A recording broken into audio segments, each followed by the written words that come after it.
ಓಂ ಶ್ರೀ ಗುರುಭ್ಯೋ ನಮಃ. ಯಕ್ಷಗಾನ ನವರಸಗಳಿಂದ ಕೂಡಿದ ಕರಾವಳಿ ಕರ್ನಾಟಕದ ಸಮೃದ್ಧವಾದ ಕಲೆ. ಯಕ್ಷಗಾನದಲ್ಲಿ ವಾಕ್ಚಾತುರ್ಯವೇ ಪ್ರಧಾನವಾದ ರೂಪ ತಾಳಮದ್ದಲಿದೆ. ಈ ಕಲೆಯನ್ನು ಆಸ್ಟ್ರೇಲಿಯಾದಲ್ಲಿ ಪರಿಚಯಿಸಬೇಕೆಂಬ ಸಂಕಲ್ಪ ಕೆಲವು ಕಾರಣಗಳಿಂದ ಆಯಿತು. ಈ ಕಲೆಯು ನನ್ನ ತಂದೆಯವರಿಗೆ ಅತ್ಯಂತ ಹೃದಯಕ್ಕೆ ಸಮೀಪವಾದ ಕಲೆ. ಅದನ್ನು ಪ್ರೋತ್ಸಾಹಿಸಿ ಬೆಳೆಸಿ ಮುಂದುವರಿಸುವ ಆಶಯ ನನ್ನದು. ನನ್ನ ತಂದೆಯವರು ದಿವಂಗತ ಮಾಳಂಗೈ ವೆಂಕಟರಮಣ ಭಟ್ರು. ಅವರು ಮಧೂರು ಮೇಳದಲ್ಲಿ ಭಾಗವತಿಕೆ, ವೇಷ ಮುಂತಾದ ಕ್ಷೇತ್ರಗಳಲ್ಲಿ ಕೆಲಸ ನಿರ್ವಹಿಸಿ ಅನಂತರ ಕೊಡಗು ಜಿಲ್ಲೆಗೆ ತೆರಳಿ ಅಲ್ಲಿ ಭಾಗವತಿಕೆಯನ್ನು ಆಸಕ್ತ ಇದ್ದಂಥ ಜನರಿಗೆ ತಿಳಿಸಿಕೊಟ್ಟಿರ್ತಾರೆ. ಹಾಗೆಯೇ ಅವರೊಂದಿಗೆ ಹೆಸರಾಂತ ವೇಷಧಾರಿ ಭೀಮಗುಳಿ ಕೃಷ್ಣ ಭಟ್ರು, ಅವರ ಸೋದರ ಭಾವ, ಅವರು ನಮ್ಮ ಮನೆಗೆ ಬರುತ್ತಿದ್ದಾಗ ಚಿಕ್ಕಂದಿನಿಂದಲೇ ಯಕ್ಷಗಾನ ಕಲೆ ನನಗೆ ಪರಿಚಯವಾಯಿತು. ಈ ಕಲೆಯನ್ನು ಉಳಿಸಿ ಬೆಳೆಸುವ ಒಂದು ಸಣ್ಣ ಪ್ರಯತ್ನ ನಮ್ಮದು.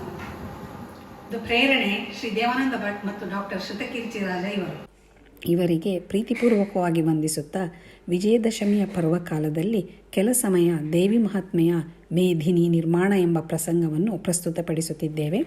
ಇದು ನಮ್ಮ ಮೊದಲ ಯಕ್ಷಗಾನ ತಾಳಮದ್ದಲೆ ಪ್ರದರ್ಶನ. ಈ ಕಾರ್ಯಕ್ರಮಕ್ಕೆ ಹಿಮ್ಮೇಳವಾಗಿ ಕಟೀಲು ಮೇಳದ ಕಲಾವಿದರ ಭಾಗವತಿಕೆಯ ಪದ್ಯಗಳನ್ನು ಅವರ ಕ್ಷಮೆಯಾಚಿಸಿ ಬಳಸುತ್ತಿದ್ದೇವೆ.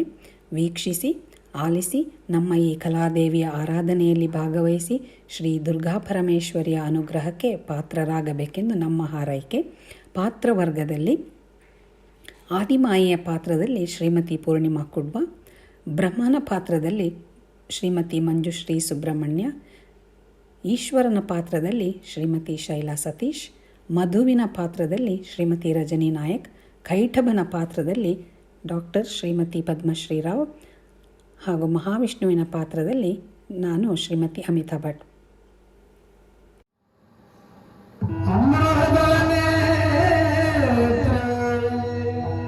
ಶ್ರೀ ದುರ್ಗಾ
ಎತ್ತ ನೋಡಿದರೂ ಜಲರಾಶಿ, ಸುತ್ತಲೂ ಕವಿದಿರುವ ಅಂಧಕಾರ, ಮೌನವೇ ಮಡುಗಟ್ಟಿದ ನೀರ ಮೇಲೆ ಹುಟ್ಟಿಕೊಂಡ ನಾವು ತೇಲುತ್ತಾ ಒಂದಾದೆವು.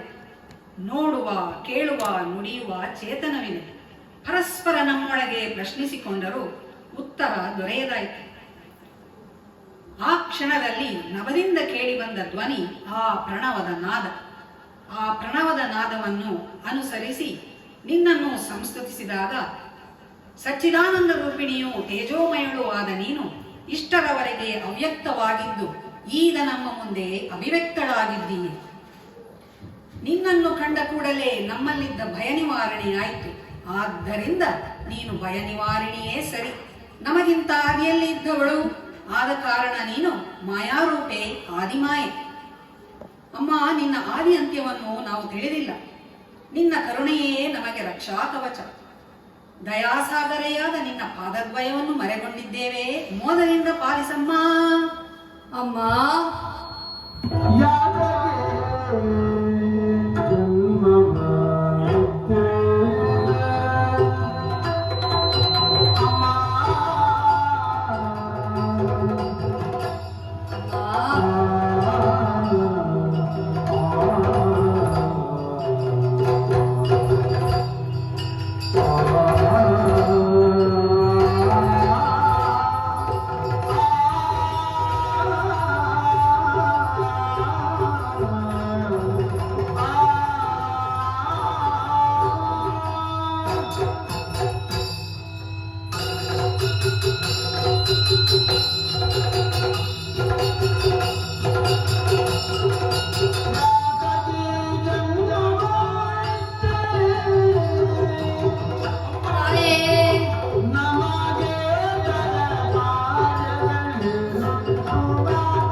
ಜಗಜ್ಜನನಿ, ನಿನ್ನನ್ನು ಕೊಂಡಾಡುವಲ್ಲಿ ಪದಗಳು ಸಾಲದಮ್ಮ. ಜಿಹ್ವೆಗೆ ಬಲ ತುಂಬುತ್ತಾಯೇ, ಸರ್ವನಾದವಾಗಿ, ಶಬ್ದವಾಗಿ, ಮಂತ್ರವಾಗಿ, ತಂತ್ರವಾಗಿ, ಯೋಗವಾಗಿ, ವಿದ್ಯೆಯಾಗಿ, ಸತ್ವವಾಗಿ ಇರುವವಳು ನೀನೇ. ನಿನ್ನ ದರ್ಶನದಿಂದ ಧನ್ಯರಾದೆವು, ಪಾವನರಾದೆವು. ಮೊದಲಲ್ಲಿ ಹುಟ್ಟಿಕೊಂಡಿರುವ ಪ್ರಶ್ನೆ ಯಾರಿಂದ ಜನ್ಮವಾಯಿತು? ಈಗ ಮತ್ತೆ ಅದೇ ಪ್ರಶ್ನೆ ಹುಟ್ಟಿಕೊಂಡಿದೆ, ಯಾಕಾಗಿ ಜನ್ಮವಿತ್ತೆ? ನಮ್ಮಿಂದ ಆಗಬೇಕಾದ ಕಾರ್ಯಗಳು ಯಾವುವು? ನೀನೇ ತಿಳಿಸಿ, ಸಂಪ್ರೀತಿಯಿಂದ ನಮ್ಮ ಮೂವರನ್ನು ರಕ್ಷಿಸುತ್ತಾಯೇ.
ಅರಿಯದ ವಿಚಾರವನ್ನು ತಿಳಿಸುವವರು ಯಾರೋ ಎಂದು ಹುಡುಕುತ್ತಿದ್ದೆವು.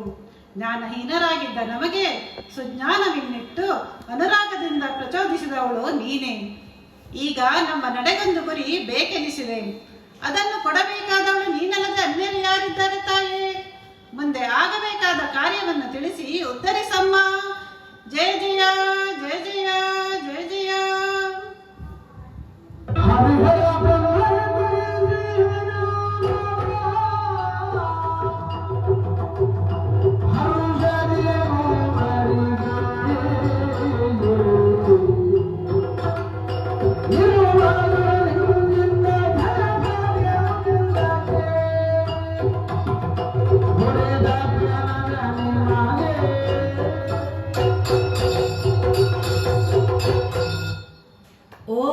ಮಕ್ಕಳೇ,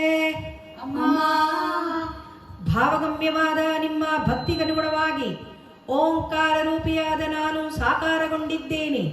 ಭೀತರಾಗದಿರಿ, ನಿಮ್ಮನ್ನು ಸೃಷ್ಟಿಸಿದವಳು ನಾನೇ ಆಗಿದ್ದೇನೆ. ಗುರುತಿಸಲು ಒಂದೊಂದು ಶುಭಲಾಭವನ್ನು ಕರುಣಿಸಲಿದ್ದೇನೆ.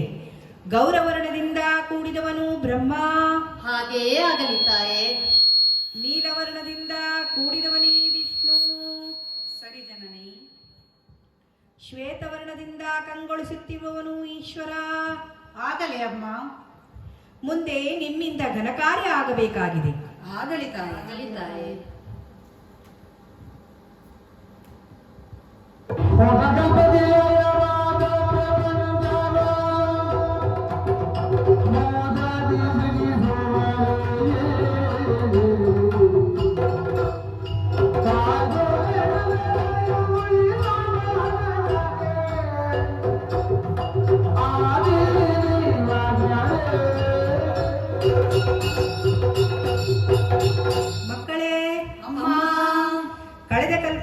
ಲಯವಾದ ಪ್ರಪಂಚವನ್ನು ಮತ್ತೊಮ್ಮೆ ಸೃಷ್ಟಿಸಿ ಪಾಲಿಸಿ ಲಯಗೊಳಿಸಬೇಕಾಗಿದೆ. ಅದಕ್ಕಾಗಿ ನಿಮ್ಮ ಉತ್ಪತ್ತಿಯಾಯಿತು. ನಿಮಗೆ ಗುಣ ಕರ್ಮ ವಾಸಸ್ಥಾನವನ್ನು ಕರುಣಿಸುತ್ತೇನೆ. ಆಗಲಿ ತಾಯೇ.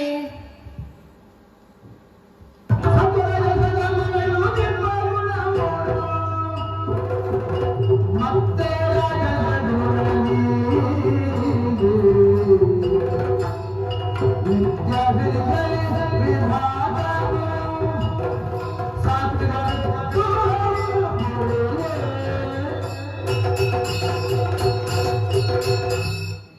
ಮೂರ್ತಿತ್ರೇರೇ ಅಮ್ಮ ನಾಮ ರೂಪ ಉದ್ಯೋಗಗಳಿಗಾಗಿ ಕಾರ್ಯಾನುಕೂಲಕ್ಕಾಗಿ ರಾಜಸ ಸಾತ್ವಿಕ ತಾಮಸ ಎನ್ನುವಂತಹ ಗುಣತ್ರಯಗಳನ್ನು ಸೃಜಿಸಿದ್ದೇನೆ. ಬ್ರಹ್ಮ ರಜೋಗುಣಭರಿತನಾಗಿ ಸತ್ಯಲೋಕದಲ್ಲಿ ಸೃಷ್ಟಿಯ ಕಾರ್ಯವನ್ನು ಮಾಡುತ್ತಾ ಇರು. ಹಾಗೆಯೇ ಆಗಲಮ್ಮ. ವಿಷ್ಣು ಸಾತ್ವಿಕ ಗುಣಭರಿತನಾಗಿ ವೈಕುಂಠದಲ್ಲಿದ್ದು ಪಾಲಿಸುತ್ತಾ ಬಾ. ಆಗಲಿ ಜನನಿ. ಹರ ತಾಮಸ ಗುಣಭರಿತನಾಗಿ ಕೈಲಾಸದಲ್ಲಿದ್ದು ಲಯ ಕಾರ್ಯವನ್ನು ಎಸಗುತ್ತಿರು. ಆಗಲಮ್ಮ. ಅಮ್ಮ, ನಮಗೆ ಕಷ್ಟ ಬಂದಾಗ ನಾವೇನು ಮಾಡಲಮ್ಮ?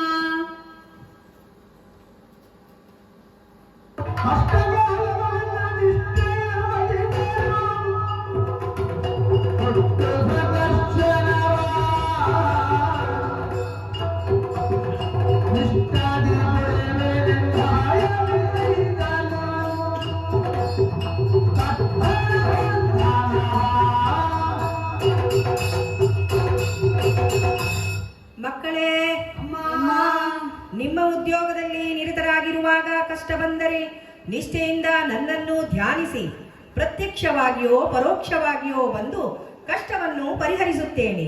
ನಿರ್ಭಯರಾಗಿ ಜಯವಾಗಲಿ. ಆಗಲಿ ತಾಯಿ.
ಹೇ ಹರಿಹರರೇ, ನೀವಿಬ್ಬರು ನಾನಾಡುವ ನುಡಿಗಳನ್ನು ಗಮನವಿಟ್ಟು ಆಲಿಸಬೇಕು.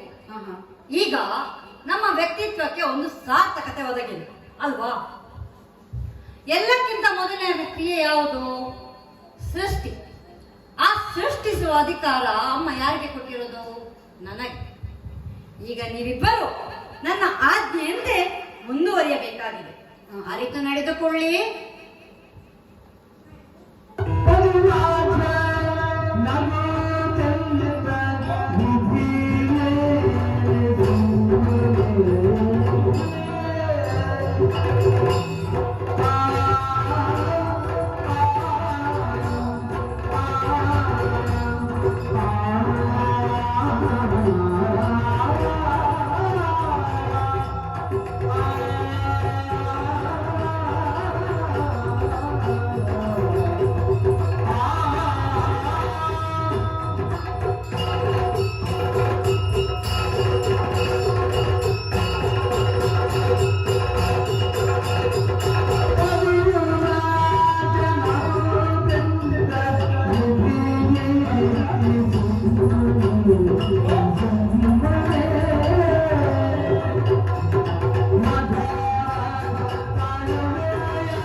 ಮಾತನ್ನು ಕೇಳಿದ್ರೆ ನಗು ಬರ್ತಾ ಇದೆ ಅಯ್ಯ.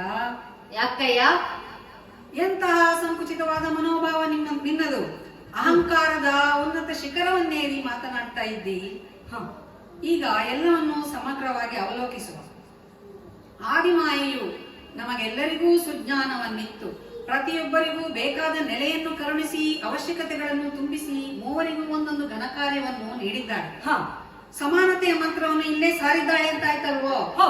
ಇನ್ನು ನೀನು ಈಗ ನಾನು, ನನ್ನಿಂದ, ನನ್ನದು ಎಂಬ ಮದವನ್ನು ತೋರಿಸ್ತಾ ಇದ್ದಿ.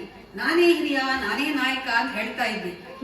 ಇದು ನಮ್ಮ ಆಜ್ಞಾ ಪಾಲನೆಗೆ ಪ್ರತಿಕೂಲಕರವಾಗುತ್ತದೆ. ಉದ್ಯೋಗದಿಂದಲೇ ನೀನು ದೊಡ್ಡವನಾಗುವುದು ಅಂತಾದ್ರೆ ನನಗೂ ಉದ್ಯೋಗವಿದೆ, ಹರನಿಗೂ ಉದ್ಯೋಗವಿದೆ ಅಲ್ವೋ?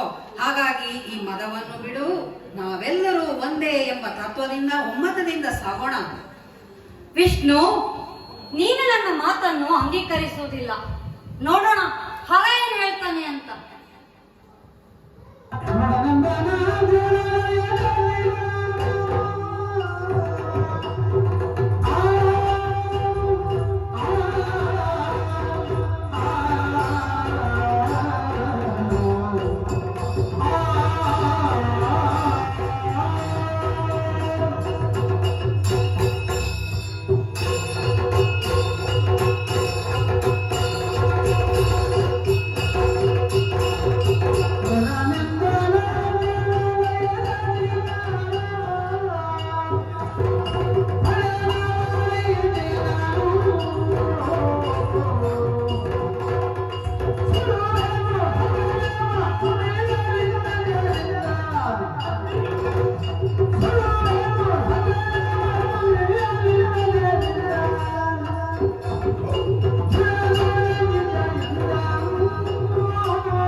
ನೀನು ದೊಡ್ಡವನೇ, ಹಾಗೆಂದು ಹರಿ ಸಣ್ಣವನಲ್ಲ. ಅದೇನು ಹಾಗೆ? ಇಬ್ಬರು ದೊಡ್ಡವರಾಗುವ ಹಾಗೆ ಇಲ್ಲ. ನಿಜ, ನೀವಿಬ್ಬರು ದೊಡ್ಡವರಾಗೋದಿಲ್ಲ. ಯಾಕೆಂದ್ರೆ ಇಲ್ಲಿ ನಾನೇ ದೊಡ್ಡವ. ಹೇಗೆ ದೊಡ್ಡವ? ಕಾರಣ ಕೊಡು. ಕಾರಣ ಬೇಕಾ? ಎಷ್ಟು ಕಾರಣ ಬೇಕು?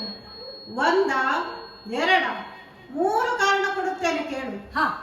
ನನ್ನ ಹೆಸರಿನಲ್ಲೇ ಶ್ರೇಷ್ಠತೆ ಅಡಗಿದೆ. ನನ್ನ ಹೆಸರು ಏನು? ಈಶ್ವರ. ಈಶ ಎಂದರೆ ಏನು ಗೊತ್ತಾ? ಈಶ ಅಂದ್ರೆ ಏನು? ಯಜಮಾನ. ಯಜಮಾನ. ಇಲ್ಲಿ ನಾನೇ ಯಜಮಾನ. ನನ್ನ ಕಾರ್ಯ ಏನು ಗೊತ್ತಾ? ಲಯ. ಲಯ ಎಂದರೆ ಏನು? ಲಯ ಅಂದ್ರೆ ಏನು? ನಾಶಗೊಳಿಸುವುದು. ಕೊನೆಗೊಳಿಸುವುದು.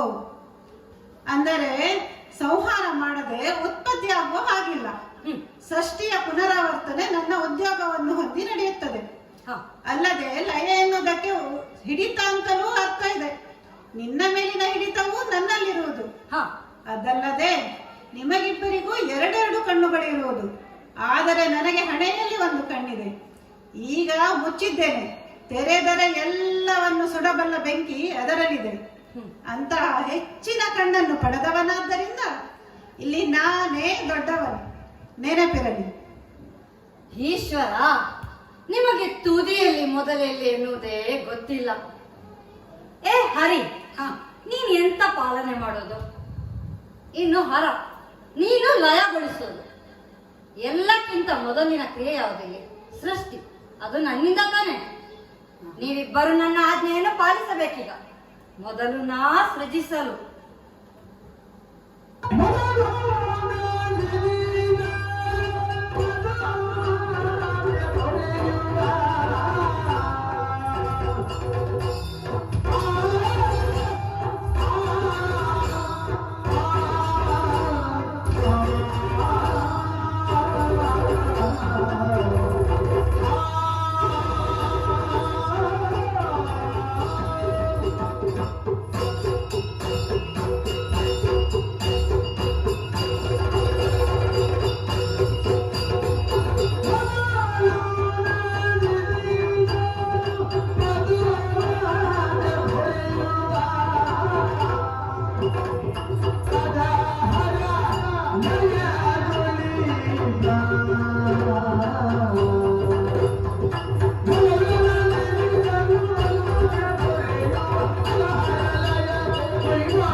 ಅಯ್ಯ ಹರಿಹರರೇ, ನಿಮಗೆ ಅಮ್ಮನಿಂದ ವಾಗ್ದತ್ತವಾದ ಉದ್ಯೋಗ ಕ್ರಿಯಾರೂಪದಲ್ಲಿ ಒದಗುವುದು ನನ್ನಿಂದ.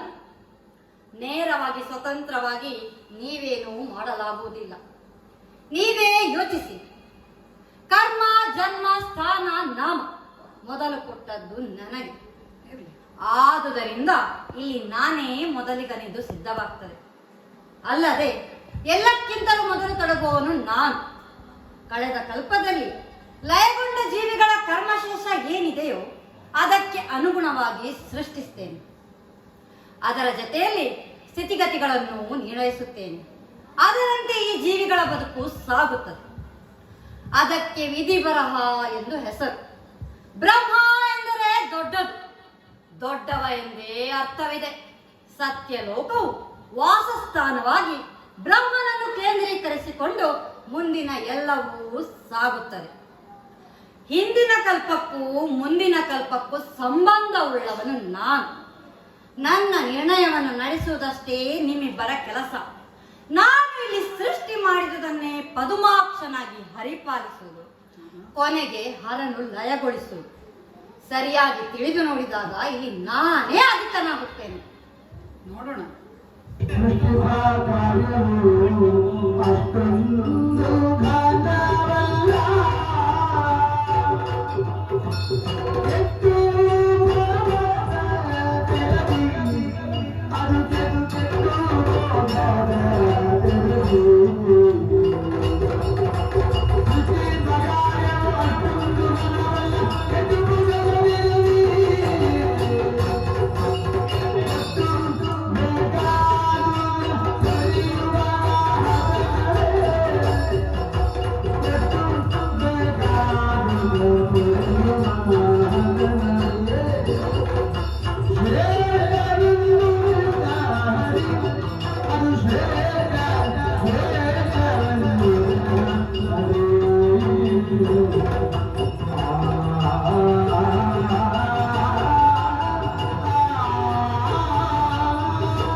ಸೃಷ್ಟಿಸುವ ಕಾರ್ಯವು ಘನವಾದದ್ದೇ. ಆದರೆ ಅಷ್ಟೊಂದು ಘನವಲ್ಲ. ಕೇಳು, ನಮ್ಮ ಘನತೆ ಬರುವುದು ಯಾವಾಗ? ನಮ್ಮ ಕಾರ್ಯಾನಂತರದಲ್ಲಿ. ನಿನ್ನ ಮೈಮನದಲ್ಲಿ ಅಹಂಕಾರ ತುಂಬಿರುವಾಗ ಸತ್ಯಸ್ಥಿತಿಯ ಅರಿವಾಗುವುದಿಲ್ಲ. ನೀನು ಸ್ವತಂತ್ರನಲ್ಲ, ಇದು ನೆನಪಿರಲಿ. ಹೋದ ಕಲ್ಪದಲ್ಲಿ ಲಯಗೊಂಡ ಪ್ರಪಂಚವನ್ನು ನಾವು ಸೃಷ್ಟಿಸಿ ಪಾಲಿಸಿ ಲಯಗೊಳಿಸಬೇಕು. ಇದು ಆದಿಮಾಯೆಯ ಆಜ್ಞೆ ನಮಗೆ ಅಲ್ವಾ? ಜೀವಿಗಳು ಹುಟ್ಟಿಕೊಂಡು ಮಾಡುವ ಕರ್ಮಕ್ಕೆ ಒಂದು ಶರೀರ ಅಗತ್ಯ. ಆ ಶರೀರವನ್ನು ಕೊಡುವವನು ನೀನು. ಜೀವರು ಮಾಡಿದ ಕರ್ಮ ಫಲಕ್ಕೆ ಅನುಸಾರವಾಗಿ ಯಾರಿಗೆ ಯಾವಾಗ ಎಷ್ಟು ಹೇಗೆ ಕೊಡಬೇಕು ಅಂತ ನಿರ್ಣಯಿಸುವವನು ನಾನು.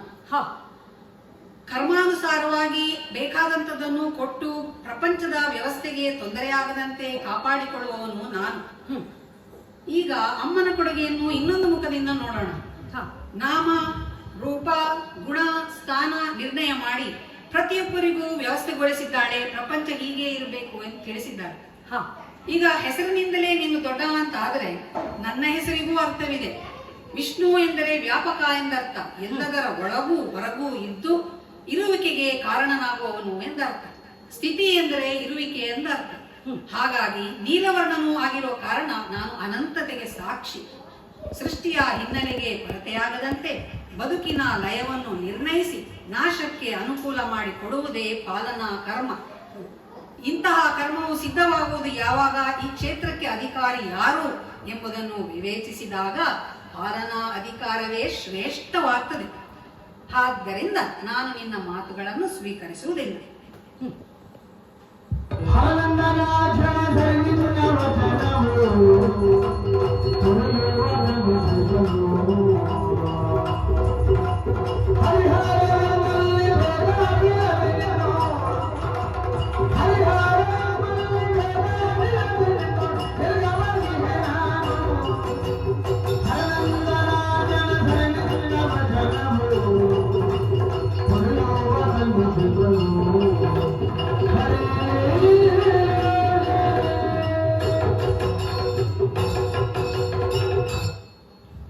ಬ್ರಹ್ಮ, ಹ ವಿಷ್ಣು, ಹ ನೀವಿಬ್ಬರು ವಾದ ಬಿಡುವಂತೆ ಕಾಣಿಸುತ್ತಿಲ್ಲ.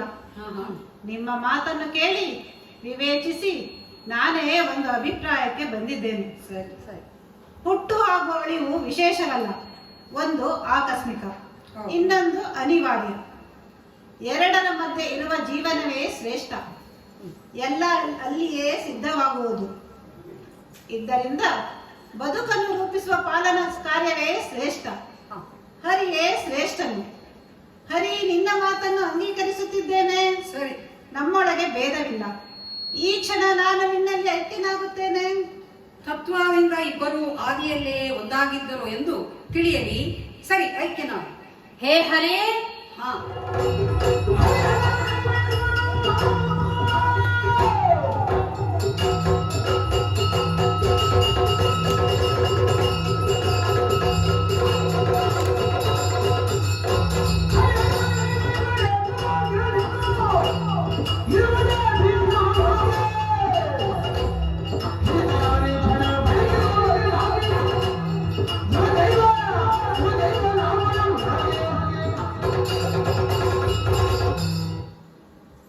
ಹರಿ, ಹಾ ಹರನು ನಿನ್ನಲ್ಲಿ ಸೇರಿಕೊಂಡನೆ. ಹೌದು. ಆಗಲ್ಲ, ಅದರಿಂದ ನಾನೇನು ಭೀತಿಗೊಳ್ಳಲಾರೆ. ಇನ್ನು ವಾದ ಸಾಕು. ಯುದ್ಧದ ಮೂಲಕವಾಗಿ ನಿನ್ನನ್ನು ಬಾಗಿಸಿ ಹಿರಿತನವನ್ನು ಸ್ಥಾಪಿಸ್ತೇನೆ. ಬಾ. ಆಹಾ.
ಅದಕ್ಕೊಂದು ನಿರ್ಧಾರಕ್ಕೆ ಬರಲಾಗಲಿಲ್ಲ.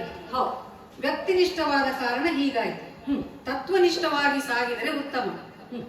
ಈಗ ಯುದ್ಧದಲ್ಲಿ ಸಾಧನೆ ಮಾಡಿ ಗೆದ್ರೆ ಏನರ್ಥ? ಯುದ್ಧದಲ್ಲಿ ಗೆದ್ದೆ ಅಂತಾಯ್ತು. ವಾದ ಮಾಡಿ ಗೆದ್ರೆ ಏನಾಯ್ತು? ವಾದದಲ್ಲಿ ದೊಡ್ಡವ ಅಂತಾಯ್ತು. ನಮ್ಮ ಕಾರ್ಯ ಏನು? ಸೃಷ್ಟಿ ಸ್ಥಿತಿ ಪಾಲನೆ. ಸೃಷ್ಟಿ ಮಾಡ್ಬೇಕಾದ್ರೆ ಸೃಷ್ಟಿಗಿಂತಲೂ ಹೆಚ್ಚಾದ ಅಂತಃಸತ್ವ ನಮ್ಮಲ್ಲಿ ಇರಬೇಕೋ ಬೇಡವೋ? ಸರಿ, ಇರ್ಬೇಕು. ಹಾಗಾದ್ರೆ ಅದಕ್ಕೊಂದು ದಾರಿ ಇದೆ. ನಾವು ಸೃಷ್ಟಿ ಮಾಡಬೇಕಾಗಿರುವಾಗ ನಮ್ಮಲ್ಲಿ ಅಧಿಕ ಅಂತಃಸತ್ವ ಬೇಕು. ಅದು ಯಾರಲ್ಲಿ ಹೆಚ್ಚಾಗಿದೆ ಅಂತ ನಾವು ಶೋಧನೆ ಮಾಡ್ಬೇಕು. ಅದಕ್ಕೋಸ್ಕರ ಪ್ರತ್ಯಕ್ಷವಾಗಿ ಕಂಡು ಬರೋಣ. ನಮ್ಮ ಒಬ್ಬರೊಳಗೆ ಒಬ್ಬರು ಪ್ರವೇಶ ಮಾಡಿ ಅನ್ವೇಷಿಸಿ ಬರೋಣ. ಆದಿತಾ? ಸರಿ, ನಂಗೆ ಆದಿತ್ತು. ಆದ್ರೆ ಹೇಗೆ ಶೋಧನೆ? ನಿನ್ನ ಹೊಟ್ಟೆಯ ಒಳಗೆ ನಾನು, ನನ್ನ ಉದರದ ಒಳಗೆ ನೀನು ಪ್ರವೇಶ ಮಾಡಿ ಹೋಗಿ ನೋಡಿ ಬಂದು ತಿಳಿಸುವುದು. ಹೋಗುವುದು ಯಾರು? ನೀನೇ ಹೋಗ್ಬೇಕು. ಇಲ್ಲಿ ನಂಗೆ ಗೊತ್ತುಂಟು ನಾನು ದೊಡ್ಡವ ಅಂತ. ನನಗೆ ಹೋಗ್ಬೇಕಂತಿಲ್ಲ. ಬೇಕಿದ್ರೆ ನೀನೇ ಹೋಗು. ಸರಿ, ಎಲ್ಲಿಂದ ಹೋಗುದು? ಎಲ್ಲಿಂದ ಹೋಗುದು ನೀನೇ ಹೇಳು. ನನಗೆ ಬಾಯಿ ಮೂಲಕ ಆಗ್ಬೋದು. ಸರಿ, ಹಾಗಿದ್ರೆ ಇದೋ ತೆರೆದಿದ್ದೇನೆ ಬಾಯಿ, ಹೋಗು. ಸರಿ, ಪ್ರವೇಶಿಸ್ತಿದ್ದೇನೆ. ಸರಿ, ಒಳ ಸೇರಿದ್ದಾನೆ. ಇಷ್ಟುದ್ದ ಮಾತಾಡಿದ ಇವ ಈಗ ಅಲ್ಲೇ ಇದ್ದು ಕಷ್ಟಪಡಬೇಕು. ಆಗ ಗೊತ್ತಾಗ್ತದೆ ಇವನಿಗೆ. ಅದರ ಬಂಧಿಸ್ತೇನೆ. ಓ, ಅದಾಗ ಈಗ ನಾನು ಎಲ್ಲ ದ್ವಾರವನ್ನು ಬಂಧಿಸಿದರೆ ನಾನು ಉಳಿಯುವುದು ಹೇಗೆ ಅಲ್ವಾ? ಅದಕ್ಕಾಗಿ ನಾನು ಅಧೋದ್ವಾರವನ್ನು ಬಿಟ್ಟು ಉಳಿದುದೆಲ್ಲವನ್ನು ಬಂಧಿಸ್ತೇನೆ.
ಆಹಾ, ಏನಾಶ್ಚರ್ಯ!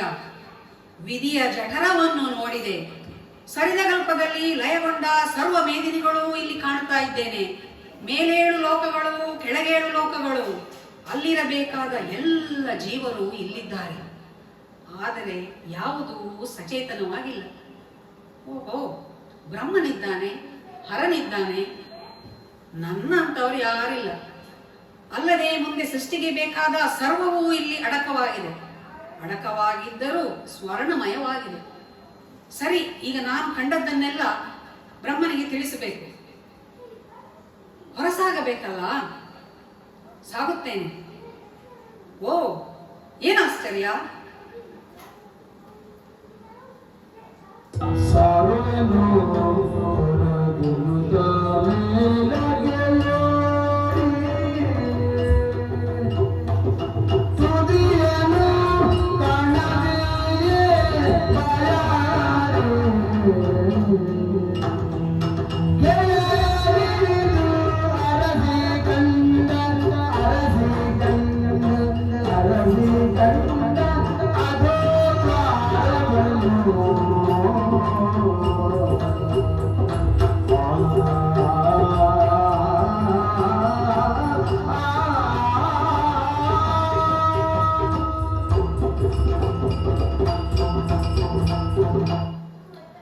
ಕಣ್ಣಾರೆ ಕಂಡ ನಿಜವನ್ನು ಬ್ರಹ್ಮನಿಗೆ ತಿಳಿಸಬೇಕೆಂದು ದಾರಿಯನ್ನರಸುತ್ತಾ ಮೇಲೇರಿದೆ. ಆದಿಯೇ ಕಾಣದಾಯಿತು. ಬೇರೆ ದಾರಿ ಹುಡುಕಿ ಬಾಯಾರಿ ರಸವಳಿದಂತಾಯಿತು. ಕೆಳಗೆ ನೋಡಿದಾಗ ಬೆಳಕೊಂದು ಕಾಣುತ್ತಿದೆ. ಇದು ಯಾವ ಪಥ? ಸೂಕ್ಷ್ಮವಾಗಿ ಗಮನಿಸಿದಾಗ ಅಧೋದ್ವಾರವೇ ಸರಿ. ದೇಹದಲ್ಲಿ 9 ದ್ವಾರಗಳಿದ್ದರೂ ಇತರ ದ್ವಾರಗಳನ್ನು ಮುಚ್ಚಿಕೊಂಡು ಈ ದಾರಿಯನ್ನು ಮಾತ್ರ ತೆರೆದಿದ್ದಾನೆ. ಅಂದರೆ ಉದ್ದೇಶಪೂರ್ವಕವಾಗಿಯೇ ಹೀಗೆ ಮಾಡಿದ್ದಾನೆ ಅಂತಾಯ್ತು.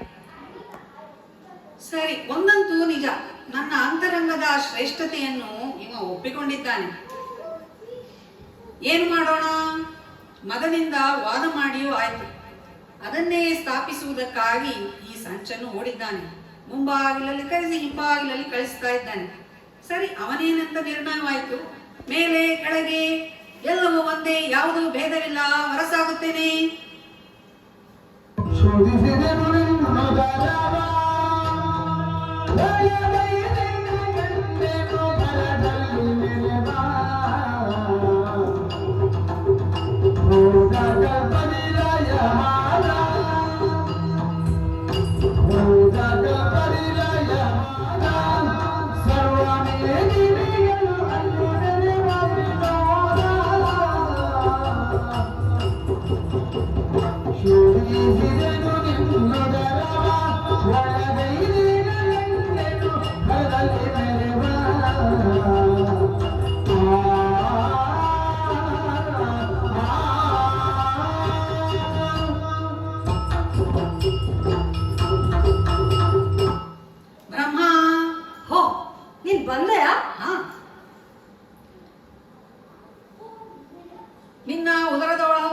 ಶೋಧಿಸಿದೆ, ಎಲ್ಲವನ್ನೂ ನೋಡಿದೆ. ಹ, ಹೇಗೆ ಹೇಗೆ ನಮ್ಮದು? ಹೇಳ್ತೇನೆ ಕೇಳು. ಹ, ಕಳೆದ ಕಲ್ಪದಲ್ಲಿ ಲಯವಾದಂತ ಎಲ್ಲಾ ಮೇದಿನಿಗಳು ನಿನ್ನಲ್ಲಿವೆ, ಆದರೆ ಎಲ್ಲವೂ ಅಚೇತನವಾಗಿವೆ, ಯಾವುದಕ್ಕೂ ಜೀವ ಇಲ್ಲ. ಆಗ ನೀನು ಯೋಚನೆ ಮಾಡ್ಬೇಡ, ನಾನು ಇದೀನಲ್ಲ, ಜೀವ ಕೊಡ್ತೇನೆ. ನಿನ್ನಂತವರು ಇದ್ದಾರೆ, ನನ್ನಂತವರು ಇದ್ದಾರೆ, ಹ್ಮ್, ಆದರೆ ನನ್ನಂತವರು ಯಾರಿಲ್ಲ. ಓಹೋ, ಎಲ್ಲವೂ ನಿನ್ನಲ್ಲಿ ಅಡಕವಾಗಿದೆ, ಆದರೆ ಪ್ರತಿಯೊಂದು ಸ್ವರ್ಣಮಯವಾಗಿದೆ. ಆದ ಕಾರಣ ನಾನು ನಿನಗೊಂದು ಹೆಸರು ಕೊಡ್ತೇನೆ. ಏನ್ ಹೆಸರು? ಹಿರಣ್ಯಗರ್ಭ. ಹ, ಆದಿತ್ತು. ಬ್ರಹ್ಮನಿಗೆ ನೀನು ಹೆಸರು ಕೊಟ್ಟಿದ್ದೆ ಎಂದು ಅಹಂಕಾರ ಮಾಡಬೇಡ. ಈಗ ನಿನಗೆ ಮತ್ತು ನಿನ್ನ ಸಾಧನೆಗಾಗಿ ನಾನು ನಿನಗೊಂದು ಹೆಸರು ಕೊಟ್ಟೆನೆ. ಆಹಾ, ನೀನ್ ಎಲ್ಲಿಂದ ಬಂದದ್ದು? ನೀನು ಬಿಟ್ಟದ್ದು ಅದೋ ದ್ವಾರ ಅಲ್ವಾ, ಅಲ್ಲಿಂದ ಬಂದದ್ದು ಅಲ್ವಾ, ಅಧೋದ್ವಾರದಿಂದ ಬಂದದ್ದು. ನೀನು ಅತ್ಯಂತ ಹೀನವಾದ ಅಧೋದ್ವಾರದಲ್ಲಿ ಬಂದ ಕಾರಣ ಇನ್ನು ಮುಂದೆ ನಿನ್ನನ್ನು ಅಧೋಕ್ಷತೆಯಿಂದ ಪ್ರಪಂಚ ಕರೆಯಲಿ. ಹಾಗೆ ಆಗಲಿ. ಆದ್ರೆ ನನ್ನಲ್ಲಿ ಕೆಲವು ಕೊರತೆ ಹೇಳಿದ್ದಿ. ಇರ್ಲಿ ಬಿಡು, ಅದೇನ್ ದೊಡ್ಡ ಸಂಗತಿ ಅಲ್ಲ. ಈಗ ನಾನು ನಿನ್ನಲ್ಲಿ ಏನಿದೆ ಅಂತ ತಿಳಿಬೇಕು ಅಲ್ವಾ? ಹೌದು, ದಾರಿ ಕೊಡು. ದಾರಿ ಕೊಡ್ತೇನೆ, ಹೋಗುವಾಗ ಸ್ವಲ್ಪ ಜಾಗ್ರತೆ.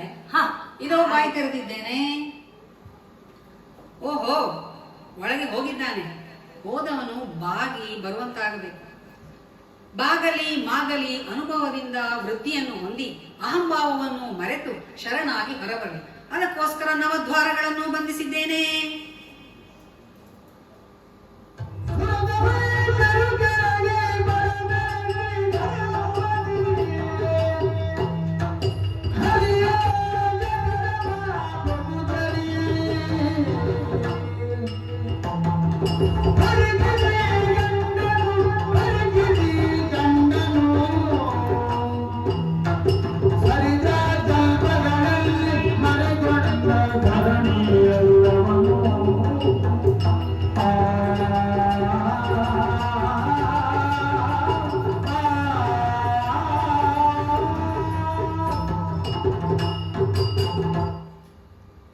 ನೇರವಾಗಿ ಒಳಮುಖವಾಗಿ ಬಂದಿದ್ದೇನೆ.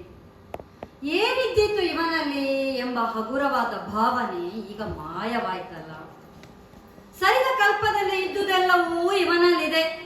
ಸಚೇತನವಾಗಿ ಕೆಳಲೋಕಗಳು ಊರ್ಧ್ವಲೋಕಗಳು ಇವೆ. ನನ್ನಲ್ಲಿ ಒಂದು ಕಲ್ಪಕ್ಕೆ ಸಂಬಂಧಿಸಿದ್ದು ಮಾತ್ರ ಇದ್ದರೆ ಇವನಲ್ಲಿ ಸರಿದ ಕಲ್ಪಗಳಲ್ಲಿ ಮರೆಗೊಂಡ ಸರ್ವವೂ ಇದೆ. ನೋಡೋಣ, ಮುಂದೆ ಸಾಕ್ತೇನೆ.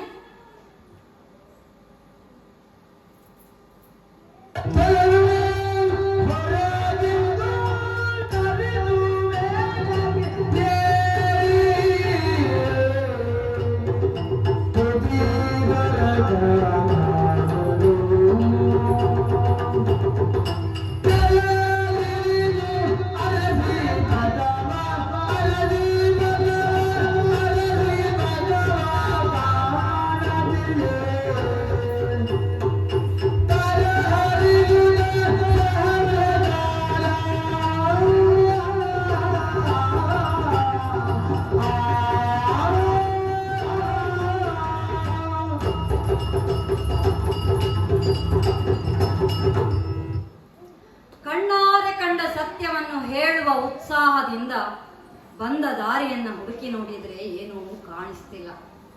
ಸುತ್ತಲೂ ಸುತ್ತಿದರೆ ಬಳಲಿಕೆಯ ಹೊರತು ದಾರಿ ತೋರ್ತಾ ಇಲ್ಲ. ನಾನು 8 ದ್ವಾರವನ್ನು ಬಂಧಿಸಿದ್ರೆ ಇವನು ನವದ್ವಾರವನ್ನು ಬಂಧಿಸಿದನಲ್ಲ. ಓ, ಹಾಗಿದ್ರೆ ಇದರಲ್ಲೇ ತಿಳಿತಿದೆ ಹರಿ ಎಷ್ಟು ದೊಡ್ಡವನಿಗೆ. ಛೇ, ನಾನು ಸುಮ್ಮನೆ ಅಹಂಕಾರ ಪಟ್ಟೆ. ಹರಿಯೇ ನಿಜವಾದ ಸರ್ವೋತ್ತಮ. ಆದರೆ ಈಗ ಹೋಗುವುದು ಹೇಗೆ? ಅಮ್ಮ ಆದಿಮಾಯೇ, ನೀನೇ ಗತಿ. ಅಮ್ಮನನ್ನು ಸ್ಮರಿಸಿದ ಕಾರಣ ನಾಭೀ ಕಮಲದ ಆಳದಲ್ಲಿ ಬೆಳಕೊಂದು ಗೋಚರಿಸಿದೆ. ಆ ಬೆಳಕನ್ನು ಹಿಂಬಾಲಿಸಿಕೊಂಡು ಮುಂದೆ ಹೋಗ್ತೇನೆ. ಏನು ಮಾಯೆಯೋ ನಾನರಿಯೆ. ತ್ರಿಗುಣಗಳ ಒಂದಾಗುವಿಕೆಯಿಂದಾಗಿ ಇರಬಹುದು. ತಮೋಗುಣ ಭರಿತನಾದ ಹರನೂ ನನ್ನಲ್ಲಿದ್ದಾನೆ, ರಾಜಸ ಗುಣ ಭರಿತನಾದ ಬ್ರಹ್ಮನೂ ನನ್ನಲ್ಲಿದ್ದಾನೆ, ಸಾತ್ವಿಕ ಗುಣ ನನ್ನಲ್ಲಿ ಹೇಗೂ ಇದೆ. ತ್ರಿಗುಣಗಳ ಒಂದಾಗುವಿಕೆಯಿಂದ ನಿದ್ರೆ ಬರುತ್ತಾ ಇದೆ. ಮಲಗೋಣವೆಂದರೆ ಸ್ಥಳವಿಲ್ಲ. ಮಾಯೆಯನ್ನು ಸ್ಮರಿಸಿದಾಕ್ಷಣ ಆಲದ ಎಲೆಯೊಂದು ತೇಲಿ ಬರುತ್ತಿದೆ. ನನಗಾಗಿ ಅಮ್ಮನಿತ್ತ ಸೌಕರ್ಯವಿದು. ಆಲದೆಲೆಯ ಮೇಲೆ ಬಾಲಮುಕುಂದನಾಗಿ ಕಾಲ ಬೆರಳನ್ನು ಬಾಯಲ್ಲಿರಿಸಿ ವಟಪತ್ರ ಶಯನನಾಗುತ್ತೇನೆ.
ಕಮಲ ನಾಳದ ಮೂಲಕ ಸಾಗಿ ಬಂದವನು ನಾನು.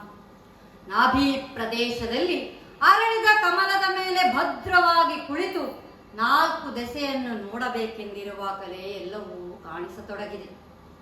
ಈಗ ನಾನು 4 ಮುಖವುಳ್ಳವನಾದೆ. ಮೇಲೆಯೂ ಕಾಣತೊಡಗಿದೆ. ಈಗ ನಾನು ಪಂಚಮುಖನಾದೆ. 4 ಬಗೆಯ ಸೃಷ್ಟಿಗಾಗಿ 4 ಮುಖ, ಪರಾಶಕ್ತಿಯ ಧ್ಯಾನಕ್ಕಾಗಿ ಮೇಲೆಯೂ 1 ಮುಖ. ನಾನು ಸೃಷ್ಟಿಕರ್ತನೆಂದು ಬೀಗಿದೆ. ಈಗ ನನ್ನಲ್ಲಿ 4 ಮುಖಗಳನ್ನು ಸೃಷ್ಟಿಸಿ ನಾನು ಸೃಷ್ಟಿಕರ್ತನೆಂದು ತೋರಿಸಿದ.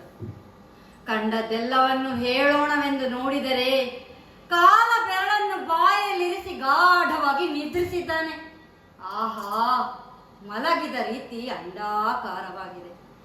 ಎಷ್ಟು ಸುತ್ತಿದರೂ ತುದಿ ಮೊದಲಲ್ಲಿಂತ ತಿಳಿತಿಲ್ಲ ಎನ್ನುವುದರಿಂದ ಇವನು ಅನಂತನೇ ಸರಿ. ನೀರಿನ ಮೇಲೆ ಪವಡಿಸಿದ ಈತ ನಾರಾಯಣನೇ ಸರಿ. ನಿದ್ರಾಭಂಗ ಮಹಾದೋಷ. ಅದನ್ನೆಚ್ಚರಿತು ಅನುಕೂಲವನ್ನು ಒದಗಿಸುವ ತನಕ ಅವನನ್ನೇ ಧ್ಯಾನಿಸ್ತೇನೆ. ಶ್ರೀಹರಿ ನಾರಾಯಣ ಪದ್ಮನಾಭ.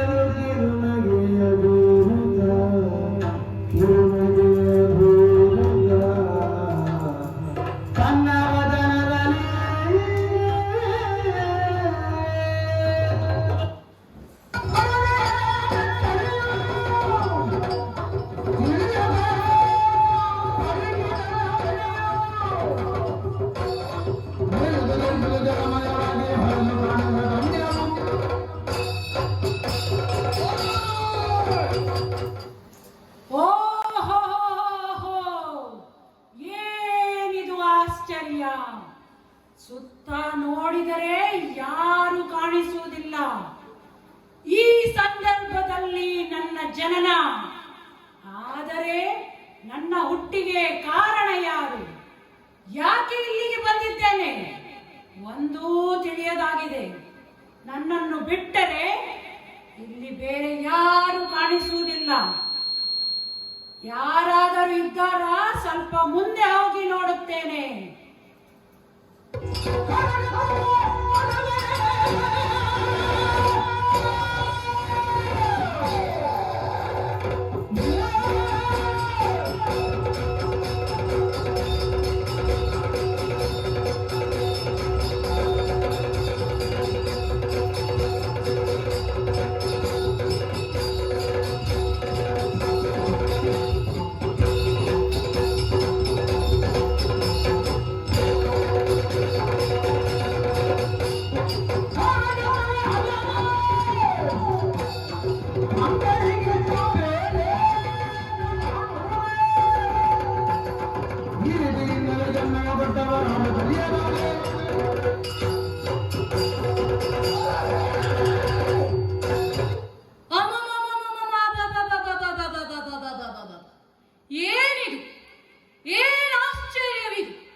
ಎಲ್ಲವೂ ಅಸ್ಪಷ್ಟವಾಗಿದೆ.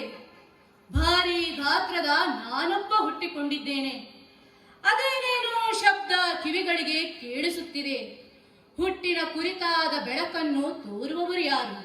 ಹಿನ್ನೆಲೆ ಇಲ್ಲದ ಈ ಸ್ಥಿತಿಗೆ ಕಾರಣ ಏನು? ನೋಡೋಣ, ಮುಂದೆ ಹೋಗ್ತೇನೆ. ಎಲ್ಲ ಏನಲ್ಲ, ನೀನ್ ಯಾರು? ಯಾರು ನೀನು? ಓ, ನೀನ್ ಮಾತಾಡ್ತಿ?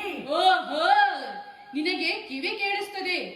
ಭಲೆ ಭಲೆ ಭಲೆ, ನಾವಿಬ್ಬರು ಜೊತೆ ಆದೆವು. ನೀನ್ ಎಲ್ಲಿಂದ ಬಂದೆ?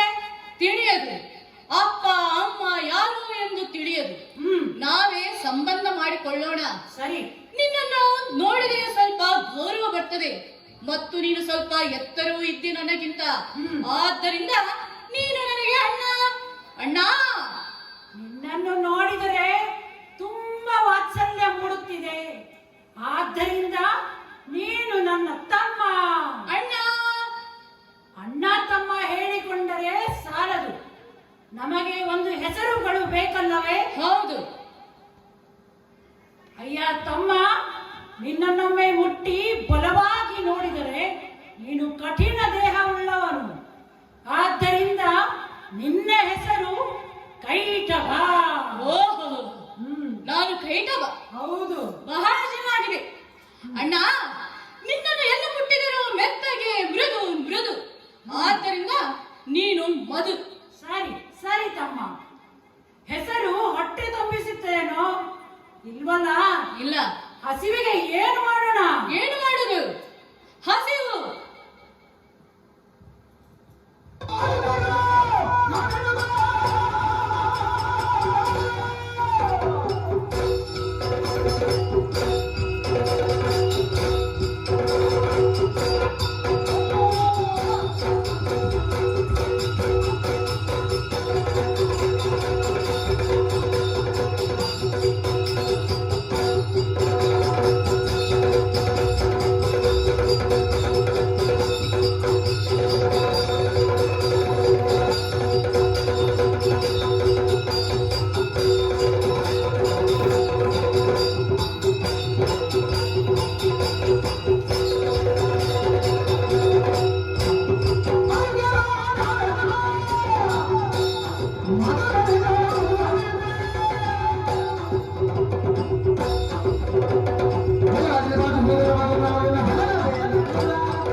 ಅಣ್ಣ, ಓ ತಮ್ಮ. ತಿನ್ನಲು ಇನ್ನೇನಿದೆ?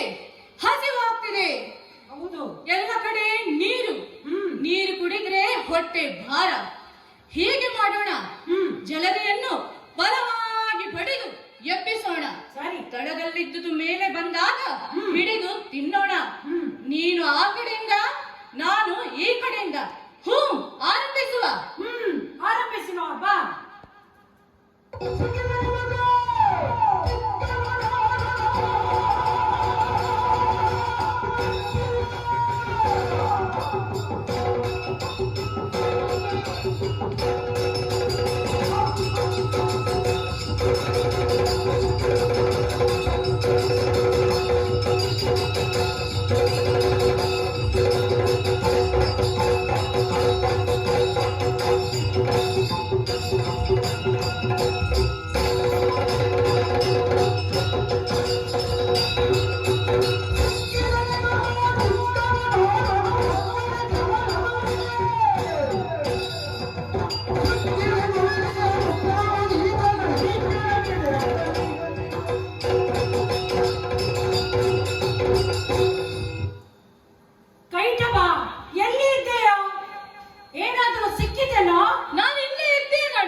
ಪ್ರತಿಯೊಬ್ಬರು ಬೆನ್ನಟ್ಟುತ್ತಿದ್ದಾರೆ. ಅದಕ್ಕಾಗಿ ನಾನು ಹರಿಯ ನಾಭಿ ಕಮಲ ನಾಳದಲ್ಲಿ ಹುದುಗಿದ್ದೇನೆ. ಅಮ್ಮ ತಾಯೇ, ಆದಿಮಾಯೇ, ರಕ್ಷಿಸಮ್ಮ ತಾಯೇ, ರಕ್ಷಿಸು.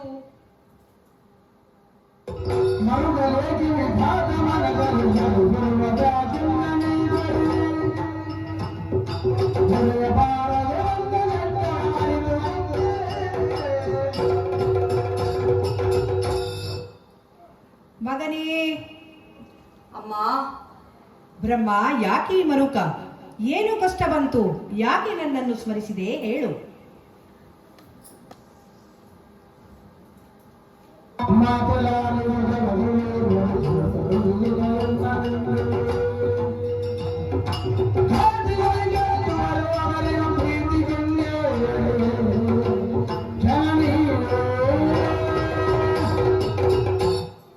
ವಿಧಾತ, ಜಲದಲ್ಲಿ ಹುಟ್ಟಿಕೊಂಡ ಖಳರಿಬ್ಬರು ನನ್ನನ್ನು ತಿನ್ನಲು ಬರುತ್ತಿದ್ದಾರೆ. ಅದಕ್ಕಾಗಿ ಭಯಗೊಂಡೆ ತಾಯೇ, ರಕ್ಷಿಸು. ವಿಧಾತ,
ವಿಧಾತ, ಅಮ್ಮ, ಮರುಗಬೇಡ. ನಾನು ಶ್ರೀಹರಿಯನ್ನು ಸೇರಿದ ಕಾರಣ ಅವನು ನಿದ್ರಾಸಕ್ತನಾಗಿದ್ದಾನೆ. ಈ ಕ್ಷಣವೇ ಶ್ರೀಹರಿಯನ್ನು ಬಿಟ್ಟು ಹೋಗುತ್ತೇನೆ. ಈ ಸುದರ್ಶನವನ್ನು ಶ್ರೀಹರಿಗೆ ಕೊಡು. ಹರಿಯು ಎಚ್ಚೆತ್ತು ದುಷ್ಟರನ್ನು ತರಿದುಕೊಡುತ್ತಾನೆ. ಹಾಗೇ ಆಗಲಿ ತಾಯಿ. ಆದರೆ ಅದು ತನಕ ನಾನೆಲ್ಲಿರಲಮ್ಮ. ಹರಿಯ ನಾಭಿ ಕಮಲದಲ್ಲಿ ಹುದುಗಿಕೊಂಡಿರು. ನಿಮಗೆ ಜಯವಾಗಲಿ. ಸರಿ ತಾಯೇ, ಹರಿಗೆ ದೊರೆಯುವಂತೆ ಆಯುಧವನ್ನಿರಿಸಿ ಮರೆಯಾಗಿರ್ತೇನೆ.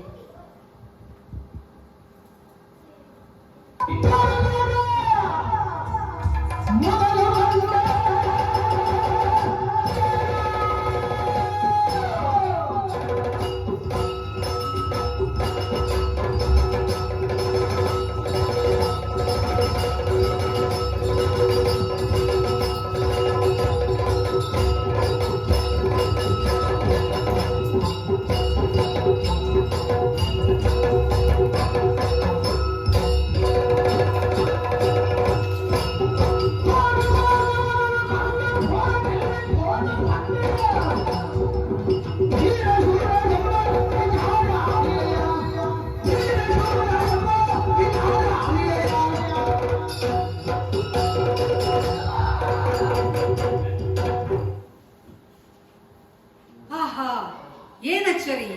ಎಂತಹ ಬದಲಾವಣೆ! ನಿದ್ರೆಯಿಂದ ಎಚ್ಚೆತ್ತಾಗ ಏನೋ ಒಂದು ವಿಶೇಷ ಅನುಭವ.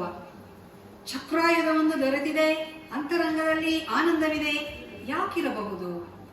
ಕಿರುನಗುವನ್ನು ಬೀರುತ್ತಾ ಕುಳಿತಿರುತ್ತೇನೆ. ತಮ್ಮ ಚಿಕ್ಕವನನ್ನು ಓಡಿಸುತ್ತಾ ಬಂದಾಗ ಅವನೆಲ್ಲೋ ತಪ್ಪಿಸಿದ. ಈ ಕಡೆ ನೋಡಿದರೆ ಮತ್ತೊಬ್ಬ ಕುಳಿತಿದ್ದಾನೆ. ಯಾರಿರಬಹುದು? ಬಾ, ಮಾತನಾಡಿಸೋಣ. ಸರಿ, ಮಾತನಾಡಿಸೋಣ.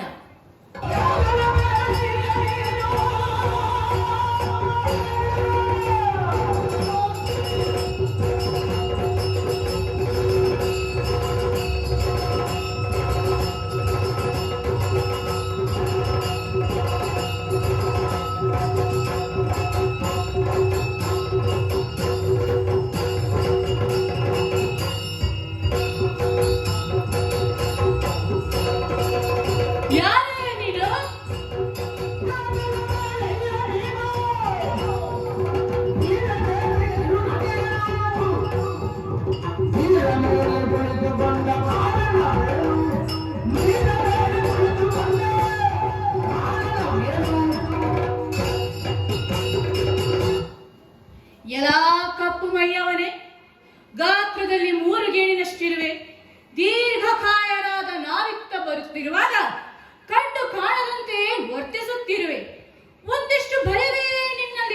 ಕಾಣುತ್ತಿಲ್ಲ. ಜತೆಯಲ್ಲಿ ಕಿರುನೆಗೆ ಬೀರುತ್ತಿರುವೆ. ಜಲರಾಶಿಯ ಮೇಲೆ ಲೀಲಾಜಾಲವಾಗಿ ಕುಳಿತುಕೊಂಡಿರುವೆ. ಯಾರು ನೀನು? ಯಾಕೆ ನಗುತ್ತಿರುವೆ? ಹೇಳು.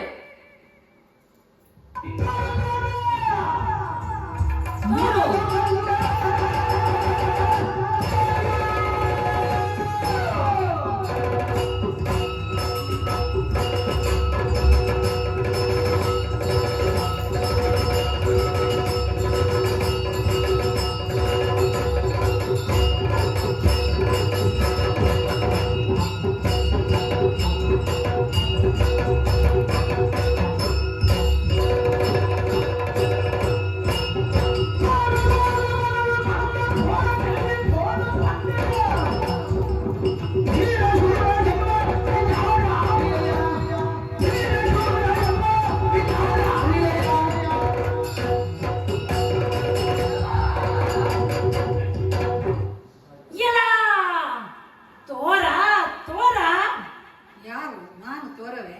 ನೀನಲ್ಲವೋ? ಅವನೇ? ಹಾಗಲ್ಲ, ತೋರಿಸು ಎಂದೆ. ಏನನ್ನು? ಯಾರನ್ನು? ನಾವು ಹುಟ್ಟಿಕೊಂಡಾಗಲೇ ಹಸಿವೆ ಹೆಚ್ಚಿತ್ತು.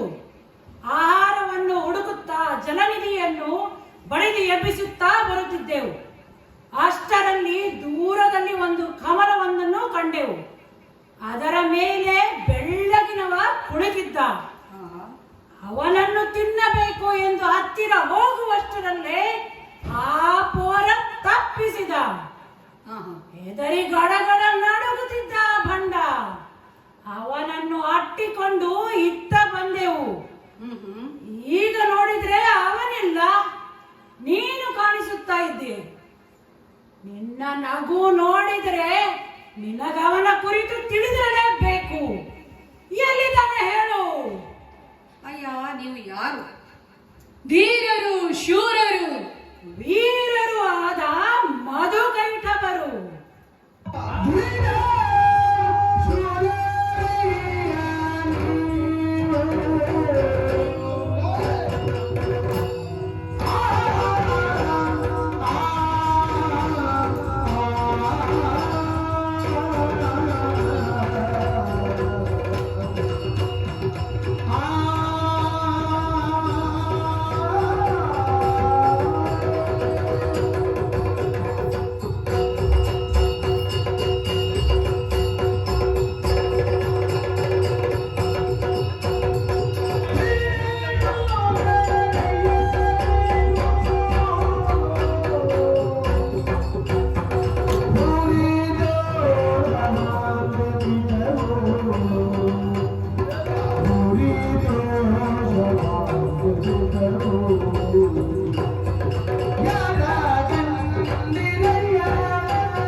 ಯಾರಿಗೆ ಮದುವೆ? ಹಾಗಲ್ಲ, ಹೆಸರು. ಮದುವೆ ಅಲ್ಲ, ಮಧು. ಸರಿ, ನೀನು ಕೈಟಬನೋ? ಹೇ, ಏನು ಹಗುರವಾಗಿ ಮಾತನಾಡುತ್ತಿರುವೆ? ಕೈಟಬರೇ? ಅದೇನು ರೇ? ಗೌರವವಾಚಕ. ಹಾ ಹಾ, ಮುಂದುವರಿಸು. ಮಧುಕೈಟವರೇ, ಓ ಧೀರರು ವೀರರು ಶೂರರು ಘನ ಗಂಭೀರರು ನೀವಿದ್ದೀರಿ. ಏನು ಆಯಾ ಆಕಾರ, ನಿನ್ನ ತಲೆ ಅವನ ಕಾಲು, ನಿನ್ನ ಕಣ್ಣು ಅವನ ಬೆನ್ನು, ಅವನ ರಟ್ಟೆ ನಿನ್ನ ಹೊಟ್ಟೆ, ನಿನ್ನ ಕೊರಳು ಅವನ ಬೆರಳು, ಅವನ ಮೀಸೆ ನಿನ್ನ ಕೇಶ. ಹೇ ಹೇ ಹೇ, ಏನು ಅದು? ನನ್ನ ತಲೆ ಅವನ ಕಾಲಾಗುವುದು ಹೇಗೆ? ಅಲ್ಲ, ನಿಂಗೆ ಮಂಡ್ಯ ಸಮ ಉಂಟ? ಅವನ ಬೆನ್ನು ನನ್ನ ಕಣ್ಣಾಗುವುದು ಹೇಗೆ? ನನ್ನ ಕೇಶ ಅವನ ಮೀಸೆಯೇ? ಹಾಗಲ್ಲಪ್ಪ, ನಿಮ್ಮಿಬ್ಬರನ್ನು ಏಕಕಾಲದಲ್ಲಿ ಹೊಗಳಿದ್ದು. ಹೋ ಹೋ ಹೋ, ಹೊಗಳಿಕೆ. ಸರಿ, ಮುಂದುವರಿಸು, ಇನ್ನೂ ಹೊಗಳು. ನೀವು ಯಾರ ಕುರಿತಾಗಿ ಕೇಳಿದಿರೋ, ನೀವು ಯಾರನ್ನು ಕಂಡಿರುವಿರೋ ಅವನನ್ನು ನಾನು ಅರಿಯೆ. ಹಾಗಾದರೆ ನೀನು ಯಾರು? ನಾನು ನೋಡುವಾಗ ಈ ಜಲದಲ್ಲಿ ಬೇರೆ ಯಾರೂ ಇರಲಿಲ್ಲ. ಆಗ ನಾನೇ ಒಂದು ನಿರ್ಣಯ ಮಾಡಿದೆ. ಓ, ನಿರ್ಣಯ? ಏನು ನಿರ್ಣಯಿಸಿದೆ? ಈ ತೋರುವ ಜಲರಿಗೆ ನಾನೇ ಅಧಿಕಾರಿ.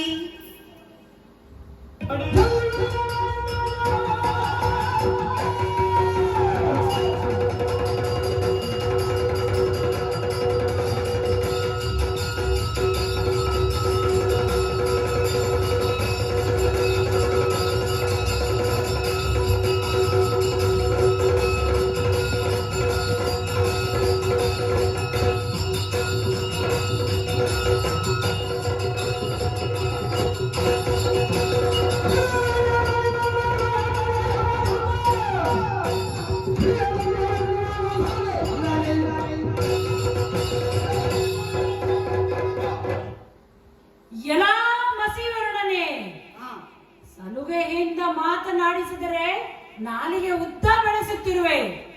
ನೀನು ಮಾತನಾಡುವುದಲ್ಲ, ಗಳಹುವುದು. ದೀರ್ಘಕಾರ್ಯರಾಗಿ ಪರಾಕ್ರಮಶಾಲಿಗಳಾಗಿ ನಾವಿರುವಾಗ ನೀನು ಒಡೆಯ ಎಂತ ಹೇಗಾಗುವೆ? ಇರಲಿ, ಒಂದು ವೇಳೆ ನೀನು ಅಧಿಕಾರಿಯೇ ಆಗಿದ್ದರೆ ಇಲ್ಲಿರುವ ಎಲ್ಲವನ್ನೂ ತಿಳಿದಿರಬೇಕು. ಹೇಳು, ನಾವು ಮೊದಲು ಕಂಡವನು ಎಲ್ಲಿದ್ದಾನೆ? ಅವನು ಹೇಗಿದ್ದ?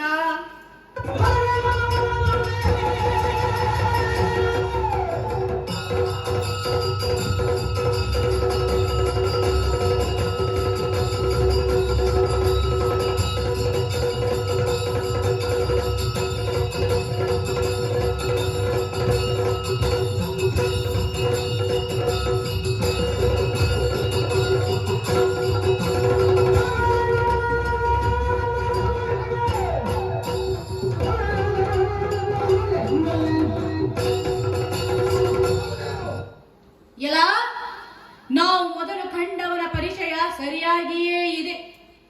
ಅವನಿಗೆ ತಲೆಗಳಿತ್ತು. ಅದರಲ್ಲಿ ಏನು ವಿಶೇಷ? ತಲೆ ಎಲ್ಲರಿಗೂ ಇದೆ ಅಷ್ಟೇ. ಹೇ, ಹಾಗಲ್ಲ. ನಮ್ಮ ಹಾಗೆ ನಿನ್ನ ಹಾಗೆ ಒಂದು ತಲೆಯಲ್ಲ, ಸಾಲಾಗಿ 5 ತಲೆಗಳಿದ್ದವು. ಬಣ್ಣದಲ್ಲಿ ಬೆಳ್ಳಗಿದ್ದ, ಭಯದಿಂದ ಗಡಗಡ ನಡುಗುತ್ತಿದ್ದ ಅವನನ್ನು ಗಳಿಸಿದವರು ನಾವು. ಹೌದು, ಇನ್ನು ಒಂದು ತಲೆ ಇರುವ ನಿನ್ನನ್ನು ಬಿಡಲುಂಟೆ? ಅಧಿಕಾರಿ ಎಂದು ಹೇಳಿದ ನೀನು ಅವನನ್ನು ತೋರಿಸು, ಇಲ್ಲವಾದರೆ ನಿನ್ನನ್ನು ನುಂಗಿ ಹಸಿವನ್ನು ತೀರಿಸಿಕೊಳ್ಳುತ್ತೇವೆ. ಅಯ್ಯ ಮಧುಕೈಟವರೇ, ನಿಮ್ಮ ಗಂಟಲಲ್ಲಿ ಇಳಿಯುವ ತುತ್ತು ನಾನಲ್ಲ. ಅದು ತಲೆ ಬಿಸಿ ನಿನಗೆ ಬೇಡ, ಇಳಿಸಿಕೊಂಡೆವು. ನಿಮ್ಮ ಉದರದಲ್ಲಿ ವಿಷವಾದೇನು? ವಿಷವನ್ನು ಜೀರ್ಣಿಸಿಕೊಳ್ಳುತ್ತೇವೆ. ಕೆಟ್ಟ ಛಲವನ್ನು ಮಾಡದಿರಿ. ಒಳ್ಳೆಯ ಮನಸ್ಸಿನಿಂದ ನನಗೆ ಶರಣಾದರೆ ನಿಮ್ಮನ್ನು ಉಳಿಸುತ್ತೇನೆ. ತಲೆಗಳೈದರವನು ಸಹಿತ ಕಲಿಗಳಾದ ನೀವೆಲ್ಲ ನನ್ನಲ್ಲಿ ಸೇರಿಕೊಂಡಿರುವವರು. ತಿಳಿದು ನಡೆದರೆ ಒಳ್ಳೆಯದು. ಎಲಪ್ಪೋರ, ಸಲಹುವ ದಾತಾರ ನೀನು. ನಿನ್ನ ಪರಾಕ್ರಮದ ಪರೀಕ್ಷೆ ಮಾಡ್ತೇವೆ. ಬಾ ಯುದ್ಧಕ್ಕೆ. ಬಾ.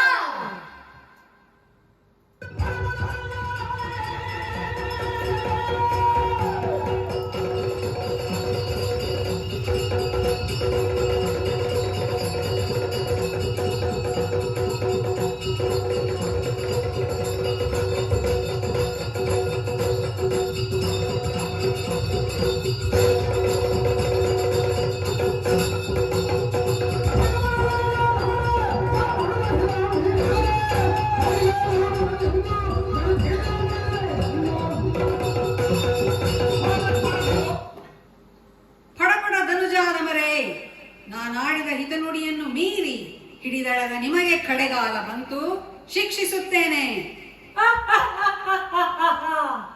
ತಮ್ಮ, ಈಗ ಅವನು ಸತ್ತು ಬಿದ್ದಿದ್ದಾನೆ. ಈಗಲೇ ತಿಳಿದು ತಿನ್ನೋಣ. ಸ್ವಲ್ಪ ನನಗೆ, ಸ್ವಲ್ಪ ನಿನಗೆ. ಅಣ್ಣ, ಈಗ ಬೇಡ, ಸ್ವಲ್ಪ ಕಾಲ ಕಳೆಯಲಿ. ಸರಿ, ಅದು ಕೊಳೆಯಲಿ, ನಂತರ ಅದನ್ನು ತಿನ್ನುವ. ಸರಿ ಸರಿ ತಮ್ಮ.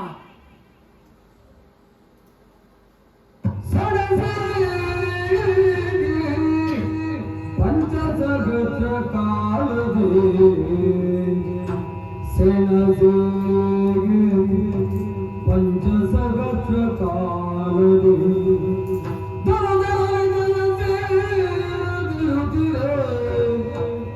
ನಳಿನಾಭನ ಸ್ಮರಿಸೆ ಭಕ್ತಿಯುಳಾದಿ ಮಾಯೆಯಲು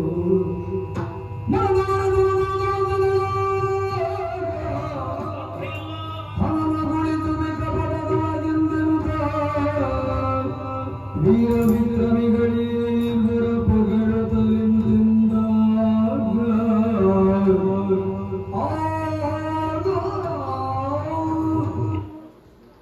ಎಷ್ಟೋ ಸಂವತ್ಸರಗಳ ಕಾಲ ಈ ದಾನವರಲ್ಲಿ ಹೋರಾಡಿದರೂ ಜಯವಿಲ್ಲ. 5,000 ವರ್ಷಗಳ ಕಾಲವೇ ಕಳೆದವು. ದೇಹಬಲದಿಂದ ಇವರನ್ನು ಗೆಲ್ಲಲು ಸಾಧ್ಯವಾಗದು.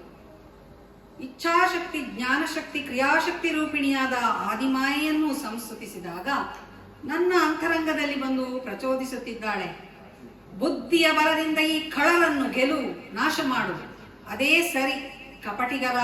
ಕಪಟಿಗಳನ್ನು ಕಾಪಟ್ಯದಿಂದಲೇ ಗೆಲ್ಲಬೇಕು. ಬರಲಿ, ಆಹಾರವನ್ನು ಹುಡುಕುತ್ತಾ ಬಂದಾಗ ಹೊಗಳಿ ಇವರನ್ನು ಅಟ್ಟಕ್ಕೇರಿಸಿ ಅವರ ಪ್ರಾಣವನ್ನು ಪಡೆದುಕೊಳ್ಳುತ್ತೇನೆ.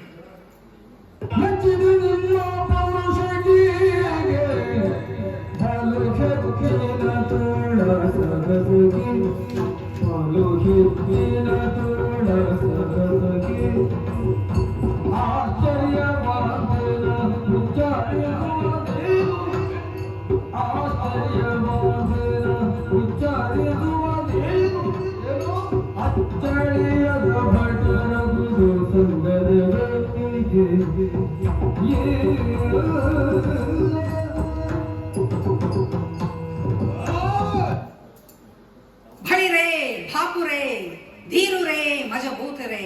ಹೇ, ಎಂತ ಮರೆ ಅದು? ಅದೆಲ್ಲ ನಿಮ್ಮನ್ನು ಹೊಗಳಿದ್ದು. ಓಹೋ, ಹೌದಾ? ಹೇಳು ಹೇಳು, ಇನ್ನು ಹೇಳು. ಯಾಕೆ ಈ ಹೊಗಳಿಕೆ? ಮಧುಕೈಟಬರೇ, ಓ, ನಿಮ್ಮ ಸಾಹಸಕ್ಕೆ ಮೆಚ್ಚಿದ್ದೇನೆ. ಹ್ಮ್, ಏನು ಬಲವಾದ ತೋಳುಗಳು, ಎಂತಹ ಸಾಹಸ! ಅಬ್ಬಬ್ಬ, ಆಶ್ಚರ್ಯ! ಉಚ್ಚರಿಸುವುದಕ್ಕೆ ಶಬ್ದಗಳೇ ಇಲ್ಲ. ಸಂಗರದಲ್ಲಿ ಅಳಿಯದ ಭಟರಹುದು ನೀವು. ಹೊಗಳುವುದು ಎಲ್ಲ ಬೇಡ, ಬಾ ಯುದ್ಧಕ್ಕೆ. ಯುದ್ಧ ಮಾಡಬೇಕಾದರೆ ವೈರ ಬೇಕು. ನನಗೆ ನಿಮ್ಮಲ್ಲಿ ವೈರವಿಲ್ಲ, ಬದಲಾಗಿ ಮೋಹ ಹೆಚ್ಚುತ್ತಿದೆ. ಅದಕ್ಕಾಗಿ ನಾನು ನಿಮಗೆ ಪಾರಿತೋಷಕ ಕೊಡಲಿದ್ದೇನೆ. ಏನು ಬೇಕು ಕೇಳಿ. ಎಲ್ಲ ಯಾರು ಯಾರಿಗೆ ಕೊಡುವುದು? ನಿಮಗೆ ನಾನು. ಬಾಯ್ ಮುಚ್ಚು. ಏನು ಪಾರಿತೋಷಕ? ಯುದ್ಧದಲ್ಲಿ ಸೋತವನೇ ನೀನು, ಗೆದ್ದವರಿಗೆ ಕೊಡುವುದೇ? ಮತ್ತೇನು ಮಾಡೋಣ? ನೀನೇ ಕೇಳು, ನಾವು ಕೊಡುತ್ತೇವೆ. ನಾನು ಕೇಳ್ಬೋದಾದ್ರೆ ನನಗೆ ನಂಬಿಕೆ ಇಲ್ಲ. ನಿನಗೇನಾಗಬೇಕು ಎಂದು ನಿಶ್ಚಿಂತೆಯಿಂದ ಕೇಳು, ನಾವು ಕೊಡುತ್ತೇವೆ. ಹೌದು, ಕೈ ತಟ್ಟಿ ನಂಬಿಕೆ ಕೊಡಬೇಕು. ಪಾಪ, ಭಯಗೊಂಡಿದ್ದಾನೆ. ಏನ್ ಮಾಡೋಣ ತಮ್ಮ ಈಗ? ಅಣ್ಣ, ಆತ ಕೇಳಿದರೆ ಏನು ಕೇಳಿಯಾನು? ಹೌದು, ನೋಡೋಣ. ಎಲ್ಲ ನೀನೇನು ಕೇಳ್ತೀಯೋ ಅದನ್ನು ನಾವು ಕೊಡುತ್ತೇವೆ. ಸರಿ, ಕೈ ತಟ್ಟಿ ಭಾಷೆ ಕೊಡುತ್ತೇವೆ. ಸರಿ. ಕೈಯೊಳಗೆ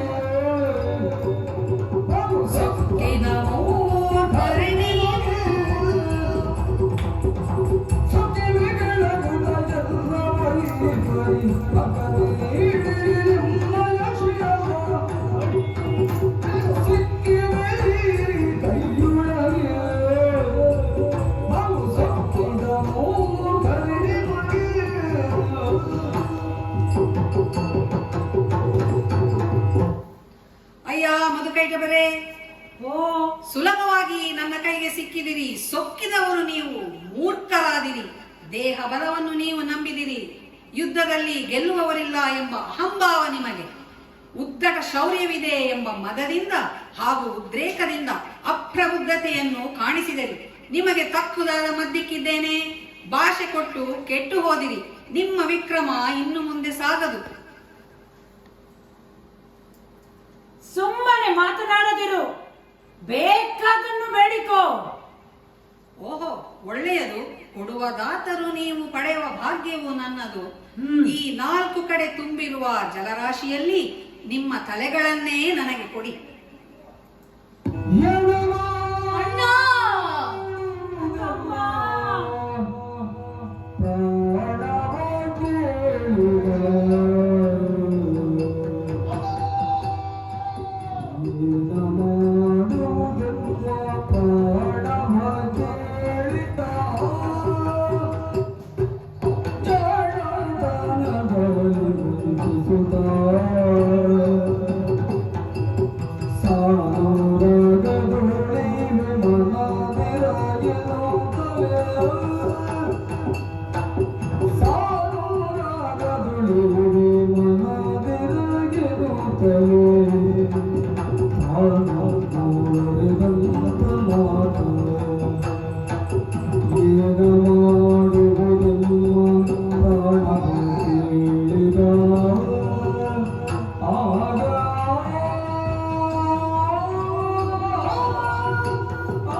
ಪ್ರಾಣವೇ ಕೇಳಿದನಲ್ಲ ಅಣ್ಣ.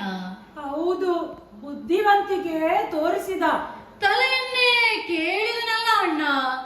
ತಲೆಯೇ ಹೋದ ಮೇಲೆ ಬದುಕುವುದು ಹೇಗೆ ಅಣ್ಣ? ಹಾ, ಒಂದು ದಾರಿ ಇದೆ. ಹೌದಾ?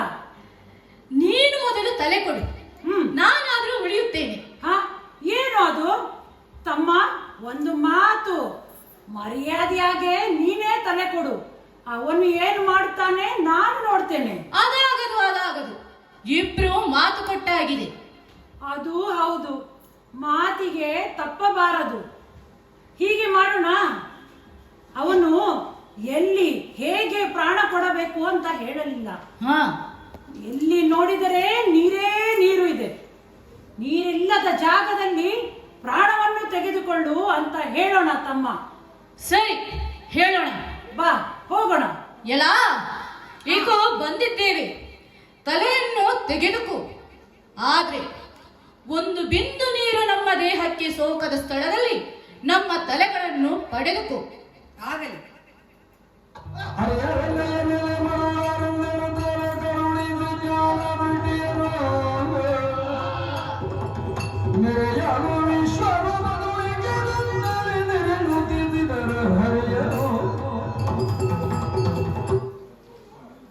ನನ್ನ ನೆಲೆಯನ್ನು ಅರಿಯದೆ ಮರುಳರಂತೆ ನುಡಿಯುತ್ತಿದ್ದಾರೆ. ಸಂಪೂರ್ಣವಾಗಿ ತಿಳಿದುಕೊಳ್ಳುವುದಕ್ಕಾಗಿ ಇವರಿಗೆ ಜ್ಞಾನ ಚಕ್ಷುಷನ್ನು ನೀಡಿ ವಿಶ್ವರೂಪವನ್ನು ತೋರಿಸಿ ಅನುಗ್ರಹಿಸುತ್ತೇನೆ. ಜಯ ಜಯ ಜಯ ಜಯ ಜಯ ಜಯ.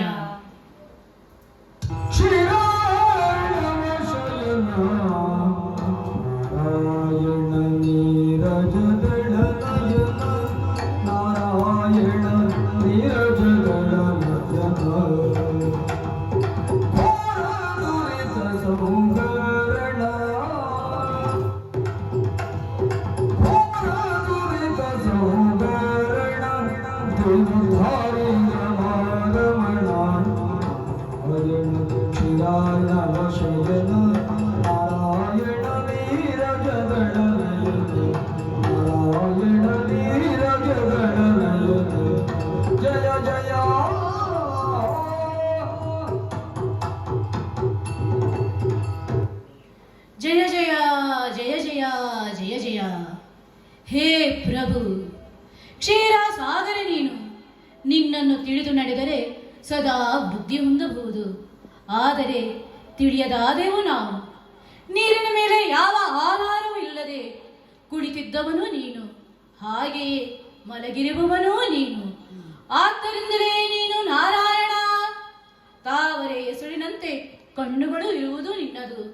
ನೀನಾರೆಂದು ತಿಳಿಯದೆ ನಾವು ಬೈದೆವು, ಹೌದು ಹೊಡೆದೆವು, ಹೌದು. ಭಂಗಿಸಿದೆವು.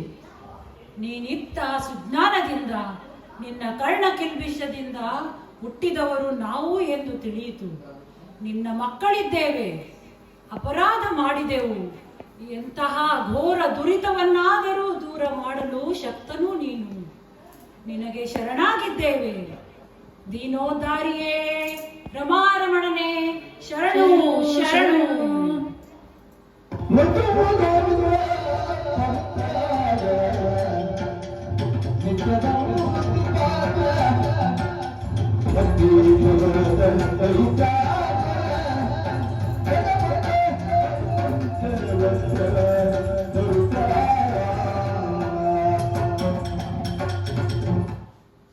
ಪ್ರಭು, ನೀನಿತ್ತ ಜ್ಞಾನ ದೃಷ್ಟಿಯಿಂದ ನೋಡಿದಾಗ ನಿನ್ನಲ್ಲಿ ಬ್ರಹ್ಮನೂ ಇದ್ದಾನೆ, ಹರನೂ ಇದ್ದಾನೆ.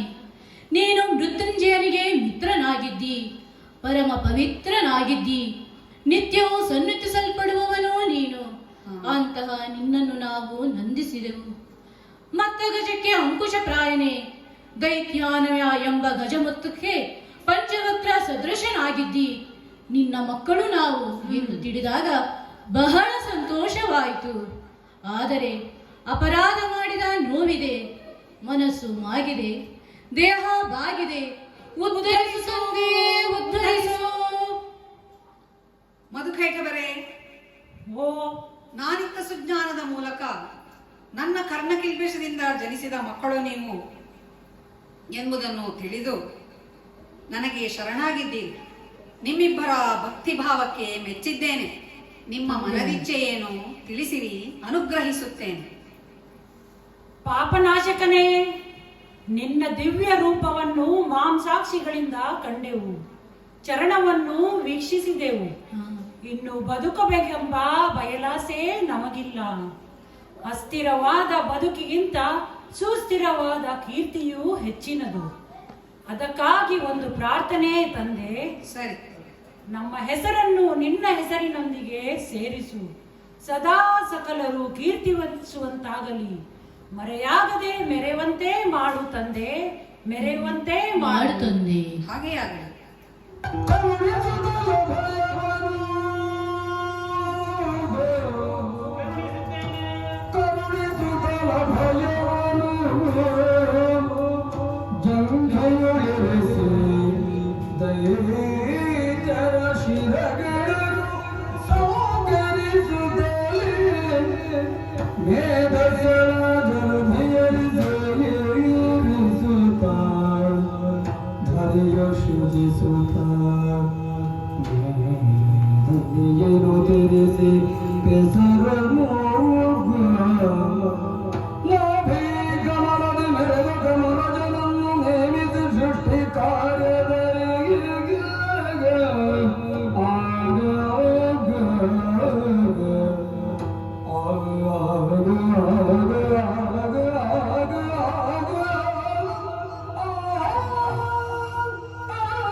ಮಧುಕೈಟವರೇ, ತಂದೆ, ಒಂದು ಬಿಂದು ಜಲ ಸೌಖ್ಯದಂತೆ ನಿಮ್ಮ ಪ್ರಾಣವನ್ನು ಪಡೆಯುವುದಾಗಿ ಭಾಷೆ ಕೊಟ್ಟಿದ್ದೇನೆ.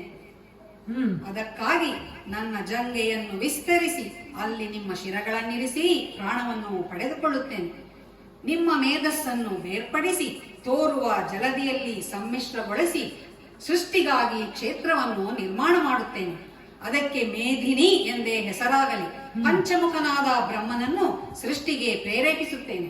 ನಿಮ್ಮ ನಳಿಸಿ ಮಧುಸೂದನ ಮತ್ತು ಕೈಠಭಾರಿ ಎಂಬ ಹೆಸರನ್ನು ಪಡೆದು ನಿಮ್ಮ ಕೀರ್ತಿಯನ್ನು ಪ್ರಪಂಚದಲ್ಲಿ ಚಿರಸ್ಥಾಯಿಯಾಗುವಂತೆ ಮಾಡುತ್ತೇನೆ. ಬನ್ನಿ, ಜಂಗೆಯನ್ನೇರಿ ಪ್ರಾಣವನ್ನು ಪಡೆದುಕೊಳ್ಳುತ್ತೇನೆ. ಧನ್ಯನಾದೆ. ಜಯ ಜಯ ಜಯ ಜಯ ಜಯ ಜಯ. ಸತ್ಯಮಯ ತಮಸೋ ಜ್ಯೋತಿರ್ಗಮಯ ಸತ್ಯೋರ್ಮ ಅಮೃತಂಗಮಯ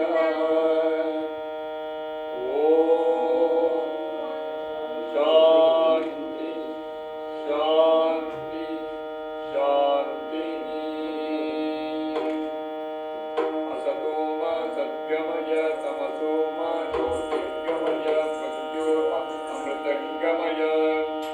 ಓಂ ಶಾಂತಿ ಶಾಂತಿ ಶಾಂತಿ ಶ್ರೀರಾಣವ ಜಯ ನಾರಾಯಣ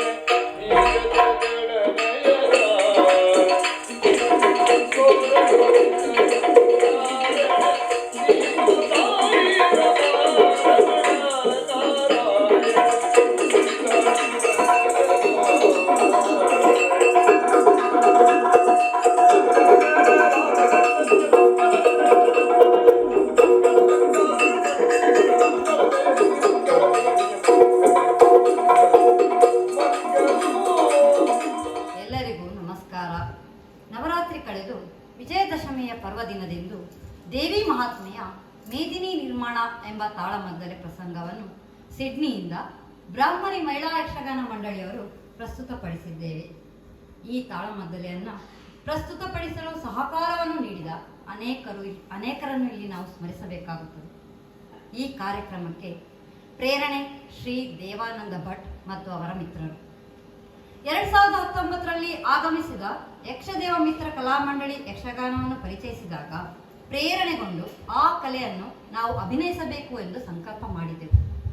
ಯಕ್ಷಗುರುಗಳಾದ ಶ್ರೀ ದೇವಾನಂದ ಭಟ್ ಇವರು ನಮಗೆ ದೇವಿ ಮಹಾತ್ಮೆ ಪ್ರಸಂಗದ ಪುಸ್ತಕವನ್ನು ಒದಗಿಸಿ ಕಥಾಭಾಗವನ್ನು ಝೂಮ್ ಮೂಲಕ ಸಂಭಾಷಣೆ ನಡೆಸಿ ತಾಳಮದ್ದಲೆಯ ಸಂಪೂರ್ಣ ವಿವರಣೆ ತಿಳಿಸಿದ್ದಾರೆ.